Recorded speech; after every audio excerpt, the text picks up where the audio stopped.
హృదయము అన్నిటికన్నా మోసకరమైంది, అది ఘోరమైన. అసలు మోసం అంతా ఎక్కడుందట? హృదయంలోనే.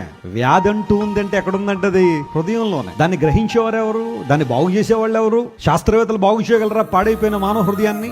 సైకియాట్రిస్టులు బాగు చేయగలరా పాడైపోయిన మానవ హృదయాన్ని? సైకాలజిస్టులు బాగు చేయగలరా పాడైపోయిన మానవ హృదయాన్ని? నేను మరలా చెబుతున్నాను, పాడైపోయిన వస్తువులు బాగు చేసేవాళ్ళు ఉన్నారేమో, పాడైపోయిన ఇళ్ళు బాగు చేసేవాళ్ళు ఉన్నారేమో, కానీ పాడైపోయిన వ్యక్తిత్వాలను బాగు చేసేవాళ్ళు ఎవరు? పాడైపోయిన హృదయాన్ని బాగు చేసేవాళ్ళు ఎవరు? ఖచ్చితంగా దేవుడే. ఈ విషయాన్ని గుర్తించిన దావీదు దేవుని దగ్గరికి వచ్చి అడుగుతున్నాడు, ప్రభువా శుద్ధ హృదయం నాకు కలుగజేయి, ఎ క్లీన్ హార్ట్ నాకు ఇవ్వండి అని దేవుని సన్నిధిలో ప్రార్థన చేశాడు. శుద్ధ హృదయము హీబ్రూ భాషలో టహోర్ అనే పదం వాడాడు. అక్కడ టహోర్ అనగా ప్యూర్ అని అర్థం. కలుషితము లేనిది, కల్మషము లేనిది. క్లీన్ అనే మాట పరిశుభ్రమైన హృదయము అనే మాట.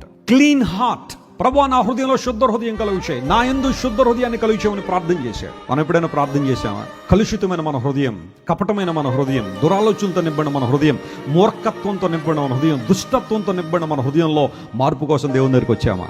యేసు దగ్గర ఎందుకు రావాలి? యేసుప్రభువు దగ్గరికి వస్తే బిల్డింగ్ కడతామండి, కారు కొంటామండి, ఫారెన్ జర్నీ ఏమైనా చేస్తామండి, లేకపోతే ఇంకా ఏమన్నా అవి ఇవి జరుగుతాయండి. అన్నీ జరుగుతాయి, కాదంటలేదు. కానీ వాటి కోసం అయితే నువ్వు దేవుని దగ్గర రావక్కర్లా. దేవుని దగ్గరికి ఎందుకు రావాలంటే శుద్ధ హృదయం కలుగు చేయమని దేవుణ్ణి అడిగినప్పుడు ఆయన తన రక్తంతో మనల్ని కడిగి మనకేమిస్తాడు?